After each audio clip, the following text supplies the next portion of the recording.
ناظرین السلام علیکم۔ میں آج جس موضوع پہ بات کرنا چاہ رہا ہوں اس پہ کافی خبریں آ چکی ہیں، جو ایک بہت ہی اندوناک واقعہ پشاور میں جمعہ کے روز ایک جو خود کش حملہ ہوا ہے مسجد میں، اور وہاں پہ 60 سے زائد قیمتی جانیں ضائع ہو گئیں اور اس سے زیادہ لوگ زخمی ہیں۔ تو اس میں بہت باتیں ہوئیں، لیکن میں ایک بات تو یہ 3-4 باتیں کرنی ہے۔ ایک بات یہ کرنا چاہ رہا ہوں کہ ہمیں 60 لوگوں کی ہلاکتیں یا شہادتیں کو معمولی بات نہیں ہے۔ ہمیں یہاں پہ ان چیزوں کا عادی نہیں ہونا چاہیے۔ پچھلے کئی سالوں سے کہا جاتا ہے جی ہم بہت ریزیلینٹ ہیں، دھماکہ ہوتا ہے لیکن زندگی چلتی رہتی ہے۔ یہ ریزیلینس نہیں ہے، یہ بے حسی ہے۔ اگر 60 لوگ شہید ہوئے ہیں تو ان کے لیے ہم اگلے ہی دن بھلا کے آگے چل پڑیں تو اس کا نقصان یہ ہوگا کہ جہاں پہ ویلیو آف لائف کی امپورٹنس نہ ہو تو وہاں پہ ایک ڈیوائن ریٹریبیوشن بھی ہو جاتی ہے، پینلٹی بھی لگنا شروع ہوتی ہے۔ تو ہمیں ضرورت اس بات کی ہے کہ ہم ہر شخص کی زندگی کو اہمیت دیں، اور یہ جو 60 ہلاکتیں ہوئی ہیں ان کے لیے کم از کم یہ تو ہوتا کوئی ہاف ماسٹ پہ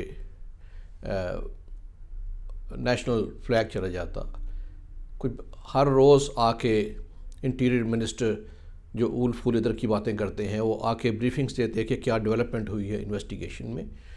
تو میں یہ کہہ رہا ہوں کہ بیسیکلی ہمیں لوگوں کو یہ مت بتائیں کہ آپ ریزیلینٹ ہیں، آپ یہ بتائیں کہ ویلیو آف لائف کو ہم سمجھتے ہیں۔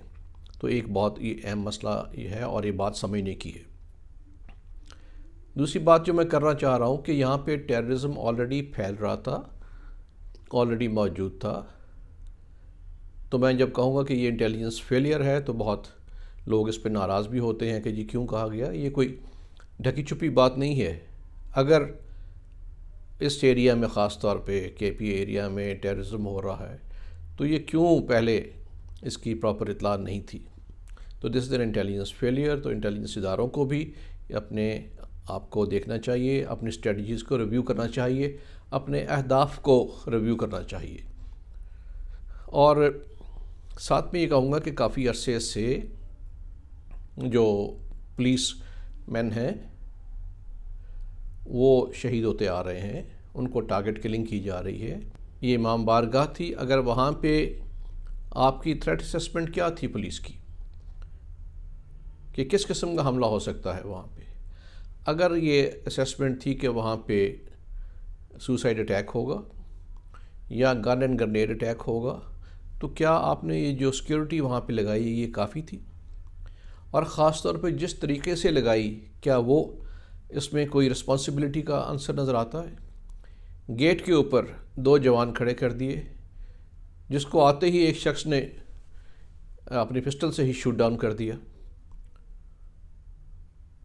ہونا تو یہ چاہیے تھا کہ تھوڑی سی اس پہ سوچ بچار کرتے، ایک سامنے کھڑا ہو، دوسرا کو کور دینے کے لیے اپوزٹ سائڈ پہ کھڑا ہوتا تاکہ کوئی اٹیکر آئے تو یہ اس کو کور دے کے فردر نقصان سے بچا سکے۔ تو اس پہ میں آئی جی کے پی سے کہوں گا کہ وہ اس پہ ضرور غور کریں کہ آپ نے پلیسنگ کیسے کرنی ہے اپنی سیکیورٹی کی۔ چھوٹی سی احتیاط سے بڑی خرابی سے بچا جا سکتا ہے۔ اور میں یہ پوچھنا چاہ رہا ہوں کہ جو ابھی national security policy of Pakistan بنائی اس کا کیا امپیکٹ ہے؟ اور جو آپ نے نیشنل ایکشن پلان تھا وہ کہاں پہ ہے؟ اور ایک national internal security policy 2018 to 23 بنی تھی، اس کو امپلیمنٹ کیوں نہیں کیا گیا؟ تو یہ جو سیاسی مصلحتیں ہیں، مخاصمتیں ہیں، مخالفتیں ہیں، یہ ملک کے سلامتی سے اور سالمیت سے بڑھ کے نہیں ہیں۔ آپ ان پالیسیز کو ایک بناتا ہے، دوسرا اس کو اکھاڑتا ہے، پچھاڑتا ہے، اس کو کہیں شیلف پہ رکھ دیتا ہے، اور اپنے پوائنٹ سکورنگ کے لیے نئی پالیسی لے کے آتے ہیں جس کا کوئی پتہ نہیں، سر پاؤں ہی کوئی نہیں ہوتا۔ تو ایسا مت کیجیے، یہ ایک سیریس ایشو ہے، اس کو آپ نے سیریسلی ٹیکل کرنا ہے اور ٹرانسپیرنٹ طریقے سے کرنا ہے، اور آپ نے لوگوں کو بتانا ہے کہ ہم یہاں تک پہنچ گئے، اتنا بیان کافی نہیں ہے کہ ہمیں پتہ چل گیا وہ کون ہے، ہم تعاقب میں ہیں۔ تعاقب سے پہلے ان کو پہلے ان کا گلا دبوچنا چاہیے تھا۔ اگر آپ تعاقب میں بھی ہے تو 2 دن بعد بتائیں کہ وہاں کہاں تک پہنچ گیا تعاقب۔ ڈیلی بریفنگ دیں اس کے اوپر تاکہ عوام میں اعتماد بڑھے۔ شکریہ۔